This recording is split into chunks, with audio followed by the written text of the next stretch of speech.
Hello friends, welcome to my YouTube channel. তো আজকে যে বিষয় নিয়ে আলোচনা করব সেটা হচ্ছে এসআইআর ফর্ম কীভাবে ফিল আপ করবো আমরা।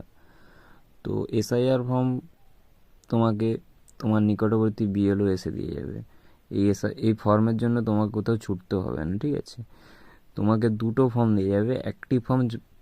একটি ফর্ম তুমি বিএলওকে দিয়ে আসবে এবং একটি ফর্ম তোমার কাছে থাকবে।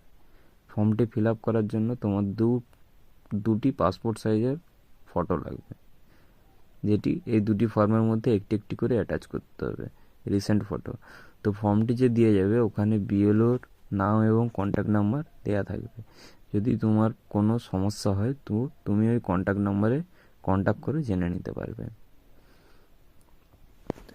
তো এখানে তোমার প্রথমেই ফর্মের উপরে তোমার বেসিক ডিটেলস দেওয়া থাকবে, তোমার নাম, তোমার ভোটার আইডি নম্বর, ঠিকানা, আর উপরে ফাঁকা যে এই ঘরটি রয়েছে তোমার ফটোর সাইডে, এখানে তুমি পাসপোর্ট সাইজের ফটোটি অ্যাটাচ করে নেবে। ফর্মটি কিভাবে ফিল আপ করবে সেটা শুরু করছি। প্রথমে দেওয়া থাকবে জন্ম তারিখ। তো জন্ম তারিখ এরকমভাবে তুমি লিখবে, প্রথমে তারিখ, মাস, বছর।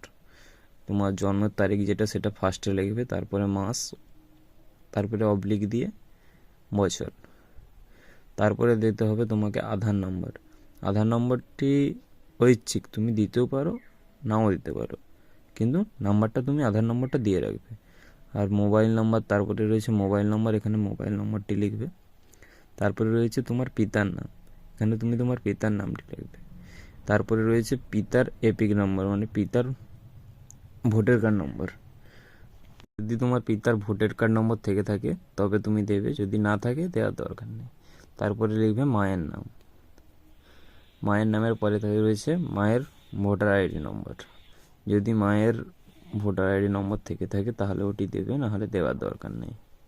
তারপর রয়েছে তুমি যদি বিবাহিত হও, ধরো কেউ কোনো ছেলে ফর্মটি ফিল আপ করছে, সে যদি বিবাহিত হয় তাহলে সে তার স্ত্রীর নামের জায়গায় টিক চিহ্ন দিয়ে স্ত্রীর নাম লিখবে এবং নিচে তার স্ত্রীর এপিক নম্বর লিখবে। ধরো কেউ যদি মেয়ে ফর্মটি ফিল আপ করে রাখে, তাহলে সে যদি বিবাহিত হয় তাহলে সে ওখানে তার স্বামীর ঘরে টিক চিহ্ন দিয়ে স্বামীর নাম লিখবে এবং নিজে একই রকমভাবে স্বামীর ঘরে টিক চিহ্ন দিয়ে স্বামীর ভোটার আইডি নম্বর লিখবে।